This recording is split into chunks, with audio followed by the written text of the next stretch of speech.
Ousmane Sonko.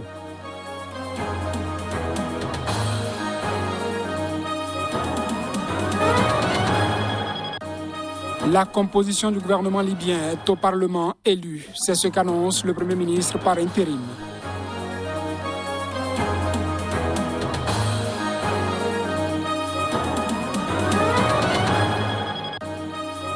Une déclaration commune sur la situation au Tigré, c'est ce que peine à faire le Conseil de sécurité de l'ONU, un conseil tenu par visioconférence.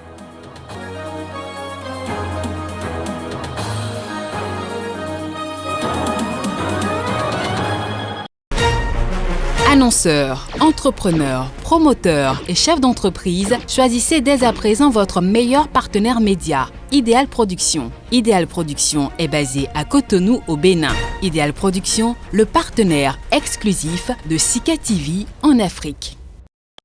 Et voilà pour les titres à développer, mesdames, messieurs. Bonjour et bienvenue à ce journal sur Sika TV. Le Conseil de sécurité de l'Organisation des Nations Unies a tenu jeudi une visioconférence à huis clos sur le Tigré, région de l'Éthiopie, en proie au combat et à une crise humanitaire. Le Conseil n'a pu s'entendre sur une déclaration commune proposée par l'Irlande en raison d'une opposition de la Russie et de la Chine.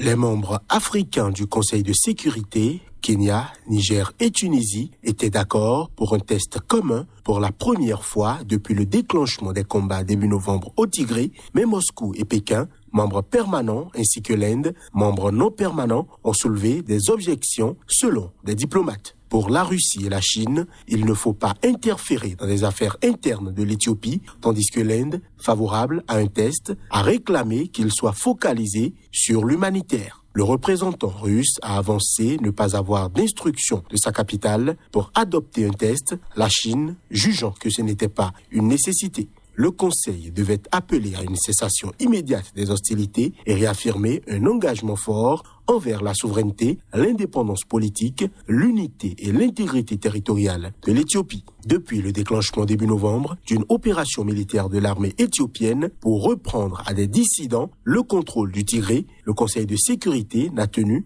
que peu de réunions sur cette crise et aucune n'a abouti à l'adoption d'une position commune. Pour les Occidentaux, la situation humanitaire et l'afflux de réfugiés dans des pays voisins imposent une action du Conseil de sécurité, comme l'a rappelé jeudi à l'issue de la visioconférence l'ambassadrice américaine à l'ONU. Devant le Conseil de sécurité de l'ONU, le secrétaire général adjoint des Nations Unies pour les affaires humanitaires, Mark Lowcock, a réclamé jeudi le retrait des troupes érythréennes du Tigré, dont la présence continue à ce jour d'être démentie par Addis Abeba et Asmara.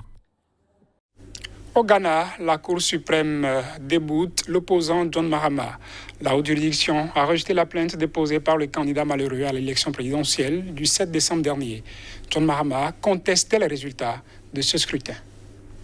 Le parti de John Mahama, le Congrès national démocratique, avait déposé un recours au lendemain de la présidentielle du 7 décembre 2020 pour invalider la victoire de Nana Akufo-Addo, dénonçant un scrutin frauduleux et réclamant une nouvelle élection. L'accusation de bourrage des urnes n'a pu être étayée par des preuves crédibles. Nous n'avons donc aucune raison d'ordonner une nouvelle élection. Nous rejetons ainsi cette plainte car jugée sans fondement, a déclaré un juge de la Cour suprême à Accra. Selon la commission électorale, le président Nana Akufo-Addo a été élu avec 51,59% des voix contre 47,36% pour son prédécesseur et opposant John Mahama du NDC. Seules 515 524 voix séparaient les deux candidats. Selon les observateurs internationaux et locaux, le scrutin s'était déroulé globalement dans le calme. 5 personnes avaient cependant été tuées dans des violences le jour du vote et du dépouillement d'après la police. Hormis ces incidents, l'élection avait été de manière générale saluée comme un exemple en Afrique de l'Ouest, en proie récemment à plusieurs scrutins violents et contestés, notamment en Côte d'Ivoire voisine. Ces deux vieux adversaires politiques s'affrontaient pour la 3e fois, avec lors des 2 précédents scrutins des résultats également serrés. Au Sénégal, un premier décès a été enregistré dans la journée de jeudi au cours des manifestations contre l'arrestation de l'opposant Ousmane Sonko. Les autorités ont annoncé suspendre pour 3 jours 2 télévisions accusées d'avoir diffusé en boucle les images de violence inhabituelles dans un pays réputé pour sa stabilité. C'est le premier décès confirmé au Sénégal au cours des manifestations en faveur du député Sonko, placé en garde à vue mercredi, officiellement pour les troubles à l'ordre public qu'il aurait causés en se rendant en cortège au tribunal, où il était convoqué pour répondre à des accusations de viol. Selon un commandant de gendarmerie qui a requis l'anonymat, le décès a été enregistré à Bignona, en Casamance. 4 gendarmes ont été blessés dans les heurts, a-t-il ajouté, sans donner un bilan des manifestants blessés.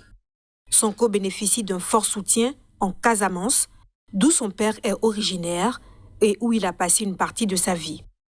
Des dizaines d'étudiants retranchés dans le centre des œuvres universitaires à Dakar, sur le campus de l'université Cheikh Anta Diop, ont à nouveau lancé jeudi après-midi des blocs de pierre sur les dizaines de policiers déployés aux alentours. Dans la soirée, le Conseil national de régulation de l'audiovisuel, CNRA, a annoncé suspendre pour 72 heures à partir de jeudi à 17h GMT le signal de 2 télévisions privées, Sen TV et Walf TV.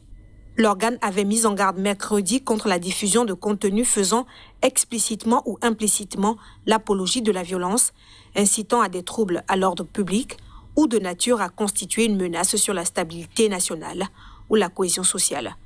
Aucun bilan des blessés ou des interpellations n'a été communiqué. Le Premier ministre libyen par intérim Abdelhamid Deiba a annoncé jeudi avoir remis la composition de son gouvernement au Parlement élu en vue d'un vote de confiance des députés lundi. Selon la feuille de route du processus onusien ayant permis sa désignation, Deiba a jusqu'au 19 mars pour gagner la confiance d'un Parlement, un Parlement profondément divisé.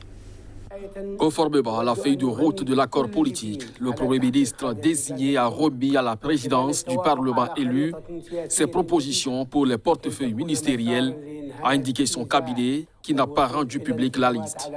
Une réunion de la Chambre des représentants consacrée au vote de confiance est prévue lundi prochain à Sirte, à mi-chemin entre Tripolitaine à l'ouest et la Cyrénaïque à l'est, les 2 grandes régions libyennes qui se disputent le pouvoir sur fond d'ingérence étrangère. Deiba, un milliardaire originaire de Misrata, dans l'ouest, a été désigné Premier ministre intérimaire le 5 février par 75 délégués libyens de tous bords réunis à Genève sous l'égide de l'ONU, en même temps qu'un conseil présidentiel de 3 membres présidé par Mohamed Ali Manfi, originaire de l'Est. Son gouvernement, s'il parvient à le former, aura pour tâche d'unifier les institutions d'un pays miné par les divisions depuis la chute du régime de Muammar Kadhafi en 2011 et mener la transition jusqu'aux élections prévues le 24 décembre. Abdelhamid Deiba avait auparavant transmis au Parlement la structure et la vision de son gouvernement, mais pas sa composition. Le futur exécutif est censé remplacer aussi bien le gouvernement d'union nationale de Fayez al-Sarraj installé en 2016 à Tripoli et reconnu par l'ONU que les autorités rivales basées dans l'Est. Mis en place en vertu d'un précédent processus inter-libyen au Maroc, le JNA n'a jamais réussi à obtenir la confiance du Parlement élu. L'Algérie a salué la reconnaissance par le président français de l'assassinat par l'armée française d'Ali Boumedienne. Ce nationaliste algérien était devenu une icône pour ses concitoyens. Alger accueille les aveux d'Emmanuel Macron avec satisfaction. Reportage. Le président Emmanuel Macron a reconnu mardi au nom de la France que l'avocat et dirigeant nationaliste Ali Boumedienne avait été assassiné et torturé par l'armée française pendant la bataille d'Alger en 1957. Des propos salués par Alger. L'Algérie a enregistré avec satisfaction l'annonce du président Emmanuel Macron de sa décision d'honorer le combattant et martyr Ali Boumedienne, a indiqué la télévision publique à l'ouverture de son journal de la mi-journée. Cette initiative s'inscrit dans le cadre de bonnes intentions et de la volonté sincère d'intensifier le dialogue entre la France et l'Algérie concernant l'époque coloniale. À travers une telle initiative, il est possible pour l'Algérie et la France d'aller de l'avant dans la construction de relations stables et sereines, une réconciliation véritable et une coopération multiforme. L'aveu de l'assassinat d'Ali Boumedienne, maquillé à l'époque en suicide, fait partie des gestes d'apaisement recommandés par l'historien Benjamin Stora dans son rapport sur la colonisation et la guerre d'Algérie afin de résoudre les tensions autour de la mémoire de ce conflit. Alors que le 60e anniversaire de la fin de la guerre de l'indépendance de l'Algérie sera célébré en 2022, la réconciliation des mémoires est un dossier prioritaire entre Alger et Paris. Parce que le sujet est beaucoup plus vaste.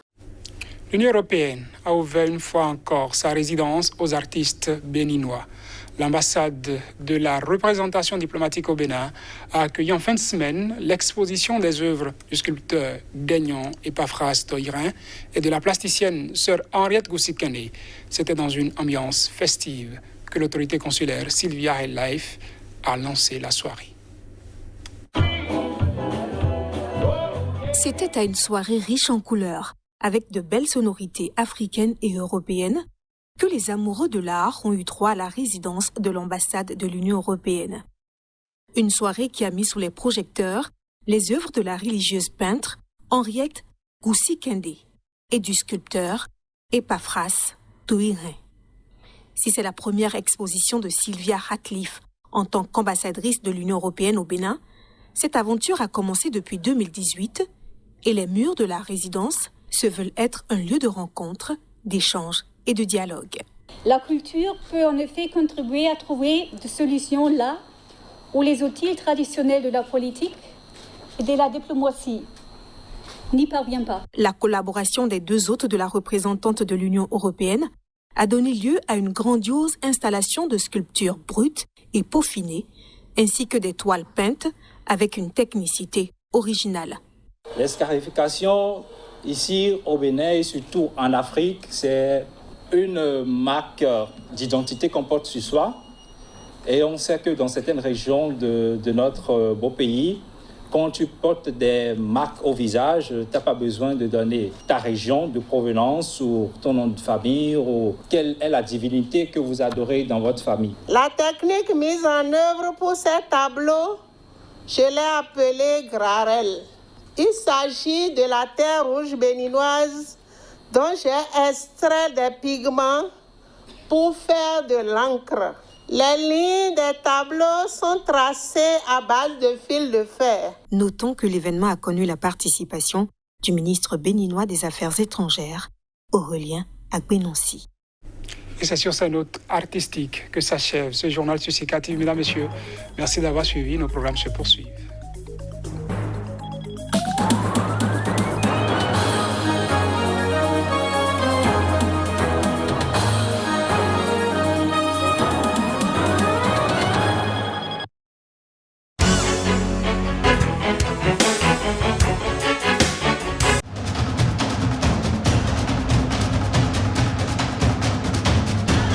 Restez informés à chaque instant sur SICA.